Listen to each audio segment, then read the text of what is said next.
jogos em 3 cidades, incluindo Chicago, onde os alemães na certa obterão vitórias. Da força e organização da Alemanha para o talento e estilo do futebol brasileiro. Nossa viagem leva ao Rio.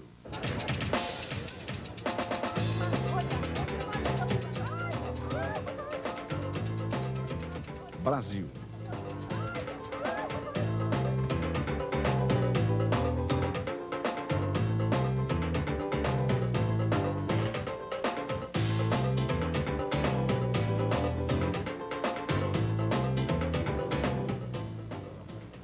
Rio de Janeiro, a capital romântica do mundo, tem cativado a todos desde sua fundação no século XVI. 6 milhões dos 153 milhões de habitantes do Brasil estão espalhados em torno de suas lindas praias. Apesar dos problemas econômicos, o povo ainda consegue desfrutar a vida. Buscam as praias para desfrutar a beleza que a natureza lhes oferece. Sejam senhores de meia idade jogando uma partida de vôlei ou crianças chutando uma bola. Todos opinam sobre futebol. Mas quantos se lembram da última vez em que o Brasil foi campeão?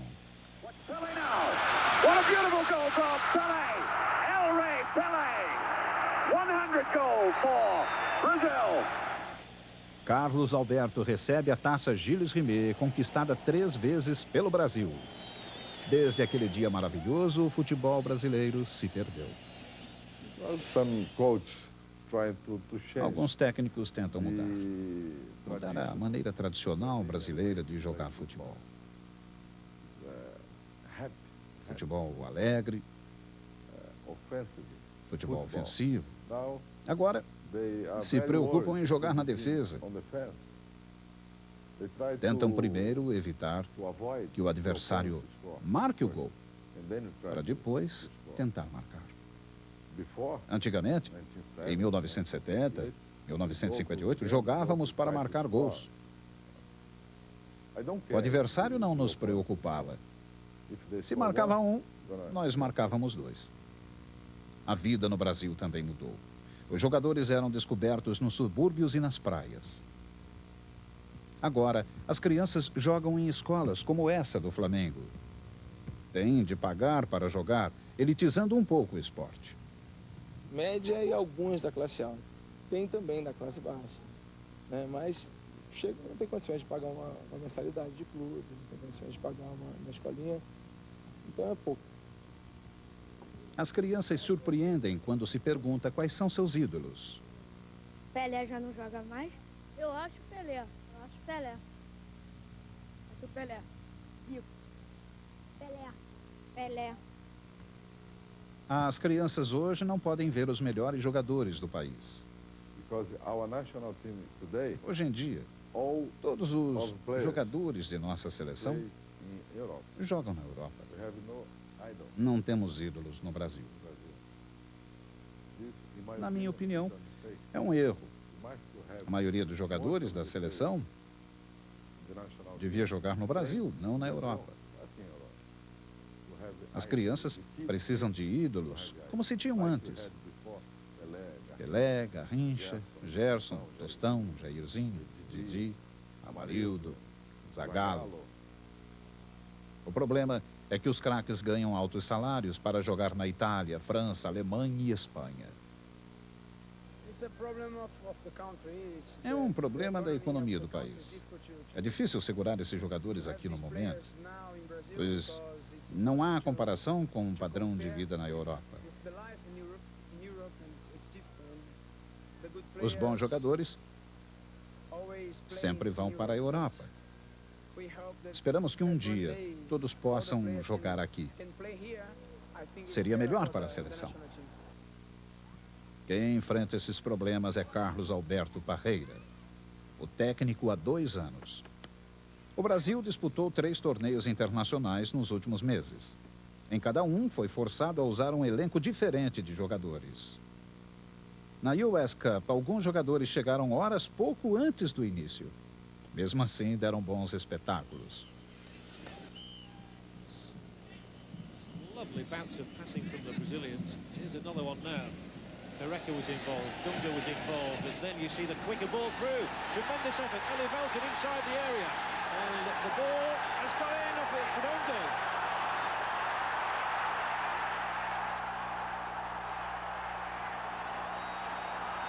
O segundo gol do Brasil sai de um pênalti sobre Eli Velton.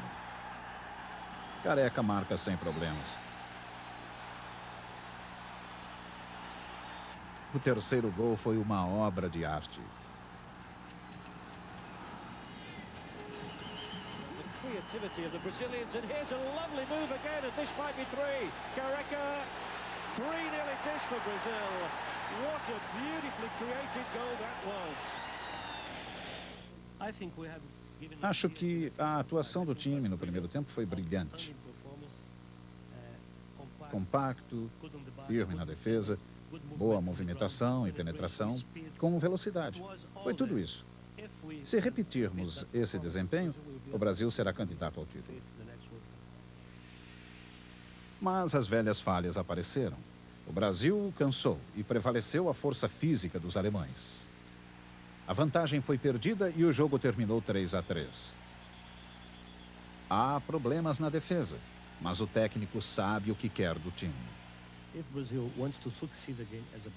Se o Brasil quiser ter sucesso de novo e ganhar a Copa, temos de voltar às raízes, usando técnica e habilidade. É a nossa melhor arma. Procuro organizar taticamente a equipe dentro de campo, mas jogando à nossa maneira, com muita movimentação no chão e toque de bola. Eu acho que, apesar do pouco tempo para treinar, as atuações têm sido boas. O maior teste para as ideias de Parreira seria as eliminatórias. A derrota para a Bolívia aumentou a pressão. Mas a atuação contra o Equador mostrou bons progressos. Pelota para que recoja Bebeto. Bebeto de larga distancia, viene el tiro de Bebeto. Gol, gol, gol, gol, gol, gol, gol, gol, gol, gol, gol, gol. Ricardo para que tome Dunga. Dunga con el balón, la juega Dunga. Dunga, le abrieron el espacio, puede tirar, la jugó hacia atrás, vino el remate, gol. Gol, gol, gol, gol, gol, gol, gol, gol. Parreira e seu time chegam ao Rio para o jogo final. Vencendo o Uruguai se classificam, perdendo o Uruguai se classifica. Dia do jogo no Maracanã. 130 mil torcedores rumam para o estádio. 4 horas antes do início, o clima é de euforia.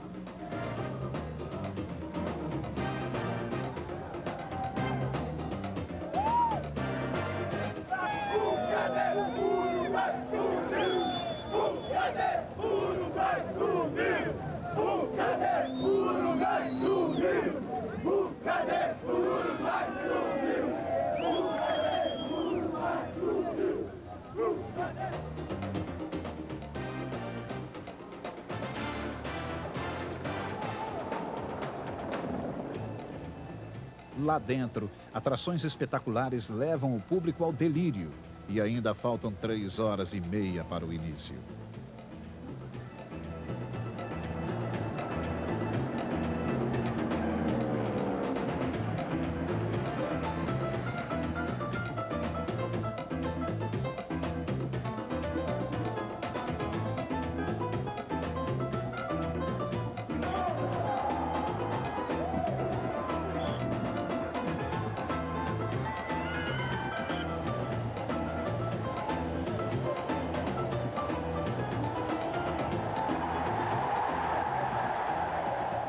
Pelé observa o seu povo.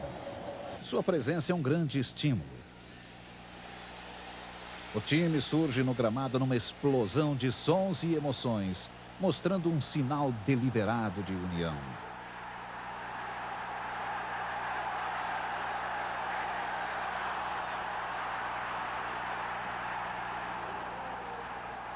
Saudação final antes da batalha. O artilheiro Romário veio da Espanha para liderar o ataque. Ele logo mostra sua vontade.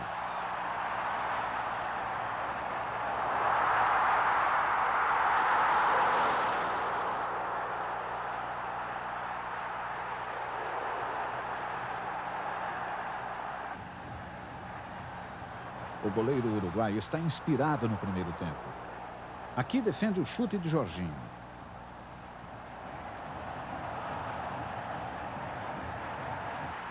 E aqui um voleio de Bebeto.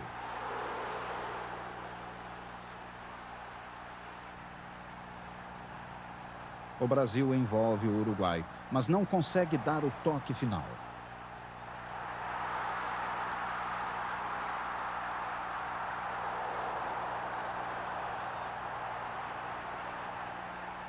A torcida empurra o time.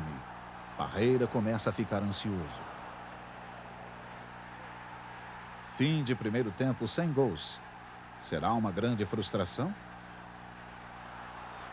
Aos 70 minutos, a tensão é insuportável. Jorginho recebe na lateral e lança Bebeto. Romário sobe na trave oposta.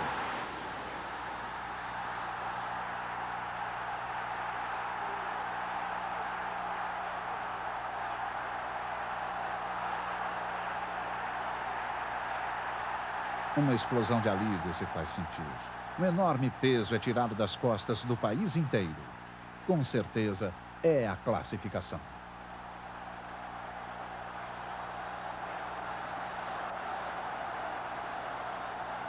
Parreira procura se conter. Os jogadores sabem que está quase garantido. Mauro Silva intercepta a bola e Romário é lançado novamente. Um drible no goleiro e o Uruguai está enterrado.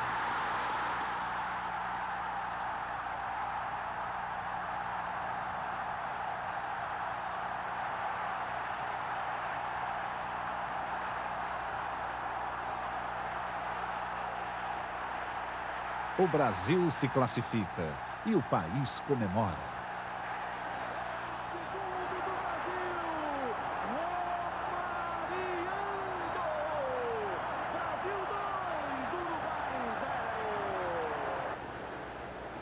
As cenas ao final do jogo revelam o que o futebol e a Copa do Mundo significam para este país.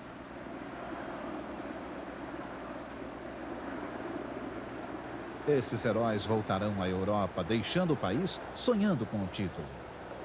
Mas os jogadores nunca se esquecerão dessas cenas. Depois de todos os problemas nessa eliminatória, finalmente o Brasil se classificou. Para mim é fantástico. Seria inaceitável o Brasil ficar fora da Copa do Mundo, não? Ah, sem dúvida. Acho que ninguém gostaria de uma Copa do Mundo sem o Brasil. Para mim, particularmente, depois de trabalhar tanto para levar a Copa aos Estados Unidos, seria inaceitável ver o Brasil de fora. O Parreira precisa mudar um pouco seus conceitos. O Brasil sempre jogou para ganhar, não para perder. Devemos pensar nisso no futuro. Os jogadores precisam de mais liberdade. Foi assim que ganhamos 3 Copas.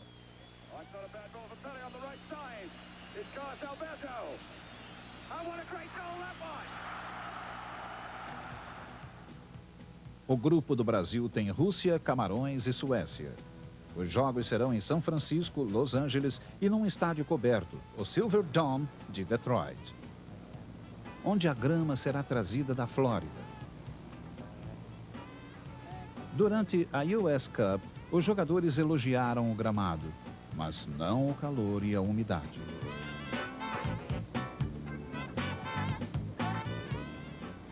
Agora um pouco de história e fatos de Copas do Mundo.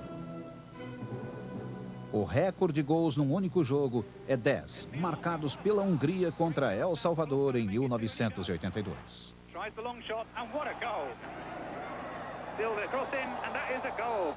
Tries the shot and scores. Oh, it's Laza Shentes. And that is a quite amazing goal. But now this must open up the chance for Laszlo Kish to get a hat-trick. The header from Neil Arce, and that makes it an amazing 10-1. O gol mais rápido foi de Brian Robson, da Inglaterra, contra a França em 1982. Apenas 27 segundos. And Ray Wilkins playing the first penetrating pass in the direction of Steve Coppell inside Max Bottit. France have 6 players who experienced the special tensions of this level of competition 4 years ago in Argentina. Of course, for all the England players, the final stages representing a new challenge. And a goal! Robson! O jogador mais velho a erguer a taça foi Dino Zoff, capitão da Itália na Copa de 1982, na Espanha. O jogador mais jovem a ser campeão foi o melhor de todos, Pelé, em 1958, com apenas 17 anos.